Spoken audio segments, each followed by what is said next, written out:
Top quality और consistent performance के लिए सिर्फ सिल्वर पंप नाम याद रखना। કોઈ હતું આપનું ફ્લાઇટમાં? મારા જીજાજી છે કઠલાલથી, એ લોકો આજ સવારે 10 દિવસ માટે જતા હતા, પ્રશાંત પટેલ. હવે ખબર નથી શું થયું છે, હવે અહીંયા કંઈ જવાબ મળે તો ખ્યાલ આવે. શું નામ છે એમનું? પ્રશાંત પટેલ. 10 દિવસ માટે તેઓ જઈ રહ્યા હતા અને પ્રશાંત પટેલ તેમનું નામ છે અને તેમના પરિવારજન જે છે તે અહીંયા પહોંચી ચૂક્યા છે તેમની એક ઝલક મેળવવા માટે, કારણ કે ફ્લાઇટ જે છે તે ઉડાન ભરતા જ ક્રેશ થઈ હતી અને ક્યાંક ને ક્યાંક પરિવારજનો પર ચિંતા છે. એકલા જતા એમની સાથે કોઈ હતું? એકલા જ હતા. 10 દિવસ માટે જતા? હા. તો 10 દિવસ માટે જે છે જતા હતા અને ક્યાંક ને ક્યાંક ચિંતાના વાદળો જે છે તે પણ જોવા મળ્યા. હું હોસ્પિટલ લઈ આવી હતી, પણ અમે અમારા સ્થાનિક રહીશોએ બહુ કોશિશ કરી છે બચાવવા માટેની જેટલી થઈ. ક્રેશ પડ્યું છે. હા, પ્લેન ક્રેશ થયું છે. રેસિડેન્સ ઉપર પડ્યું છે, આઈજી કમ્પાઉન્ડમાં. પછી આગ લાગી અને ધડાકો થયો, એટલે ગેસના બાટલા પણ અંદર હતા. અમારાથી જેટલી બચાવવાની કોશિશ કરી એટલી બચાવીને અમે રિક્ષામાં નાખીને લઈ આવ્યા. બધી અમારી પબ્લિક બચાવવામાં મદદ કરી રહી છે. અમને ના ખબર નથી. તો જોઈ શકાય છે કે ધારાસભ્ય ઠક્કર બાપાનગર મારી પોતાની ગાડીમાં 2 બોડી લઈ અને જીવતા હતા, 2 બોલી નહોતા શકતા પણ આમ જીવતા હતા. મારી ગાડીમાં હું અહીં લઈને સિવિલમાં મૂકી ગયો. હું ગાંધીનગર જતો હતો, ધોવાડા ભરે એટલે ગાડી મેં પછી ડ્રાઈવર નહીં દોડાવી અને ગાડી લઈને સિવિલમાં પહોંચી ગયા. અને ત્યાંથી જે ક્રેશ થયું હતું, પ્લેન ક્રેશ થયું હતું, ત્યાંથી 2 બોડી મારામાં મૂકી જવાનો ફાયર બ્રિગેડ વાળા. એટલે મેં સિવિલ પહેલા લોકો અમે ત્યાં પહોંચ્યા ત્યારે ફાયર બ્રિગેડ વાળા કાઢતા હતા અંદરથી. મારી ગાડી કે ખોલો જલ્દી, અને 2 બોડી મૂકી હતી. ત્યારે હજી એમ્બ્યુલન્સ નહોતી આવી, ત્યારે એમ્બ્યુલન્સ હજી આવી નહોતી અને 2 બોડી મારી ગાડીમાં મૂકીને હું પહેલા અહીંયા આવી ગયો અને મેં એડમિટ કરાવી દીધા. બાપુ કેટલા વાગે તમને જાણ થઈ હતી? બાપુ કેટલા વાગે જાણ થઈ હતી? મને જાણ છે, હું ગાંધીનગર જતો હતો ને, જેવી મેં ધોવાડા જોયા ને એટલે ગાડી મેં પાછી વાળી લીધી અને સીધી અહીં લઈ ગયો. અને 2 બોડીને જીવતી મારી ગાડીમાં લઈને હું સિવિલ મૂકી ગયો. આ બેન પણ ત્યાં સાથે હતા. એમએલએ બેન હતા? કંચનબેન એમએલએ બેન મીટિંગમાં હતા અને મારી બીજી ગાડી લઈને હું જતો હતો ગાંધીનગર. અને આ ઘટના ઘટી એટલે મતલબ પાછા આવ્યા. વિજયભાઈનો ખ્યાલ આવ્યો કંઈ આપને? એ હવે કહે છે કે વિજયભાઈમાં હતા પણ પાકી માહિતી નથી.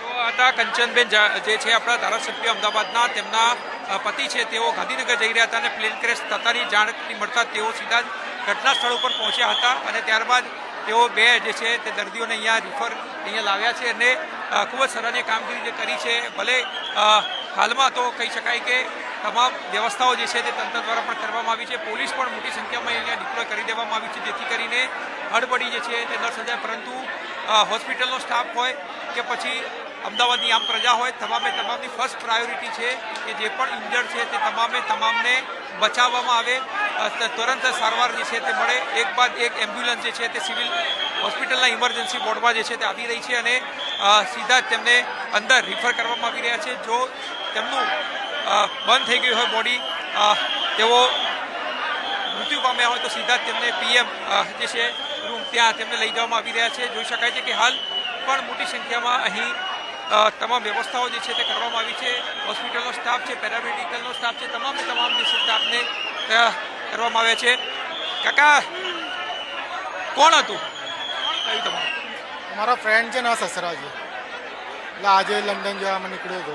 તમારા ફ્રેન્ડ? હા, મારા ફ્રેન્ડ. એના ફાધર એક્સપાયર થઈ ગયા હતા તો અહીંયા આવ્યો તો 10-12 દિવસ માટે.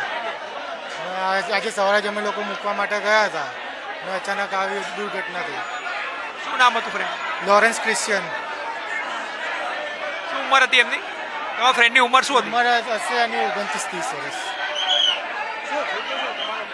તો તેમના ફ્રેન્ડ જે છે તે પણ એની કોઈ પણ જાણકારી જે છે તે મળી શકી નથી. એટલે આવા અનેક પરિવારો જે છે તે અહીં આવી રહ્યા છે. એક બાદ એક કે તેમના પરિવારજનોની એક ઝલક લેવા માટે, મેળવવા માટે જે છે તે લોકો આવી રહ્યા છે.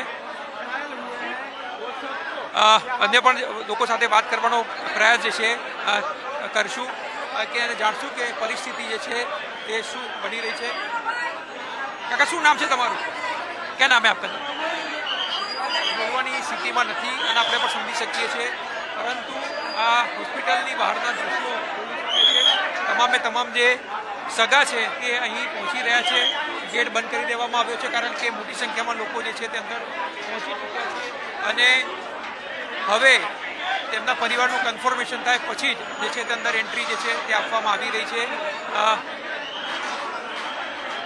જ્યારથી આ પ્રકારના સમાચાર જે છે દુઃખદ સામે આવ્યા ત્યારથી સિવિલ હોસ્પિટલમાં ઇમરજન્સી વોર્ડ છે ત્યાં મોટી સંખ્યામાં જે પરિવારજનો જે આવે છે પોલીસ સાથે રકઝક પણ થાય છે અને અંદર જવા દેવા માટે આજીજી પણ કરવામાં આવે છે, પરંતુ અનેક એવા લોકો છે જે મૃત્યુ પામે છે તેમને સીધા જ પીએમ રૂમ ખાતે લઈ જવામાં આવી રહ્યા છે અને જે ઇન્જર્ડ છે તેમને ફક્ત અંદર સારવાર આપવામાં આવી રહી છે. એટલે લોકો છે એમની સાથે પણ વાત કરશું. કોંગ્રેસના ધારાસભ્ય છે ઇમરાન ખેડાવાલા તે પણ આવી રહ્યા છે અને તેમની સાથે પણ આપણે વાત કરશું કારણ કે પોલિટિકલ ન જોતા તમામની સારવાર થાય તે જે છે તે ખૂબ જ ઇમ્પોર્ટન્ટ જે છે તે બની રહ્યું છે.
હવા દો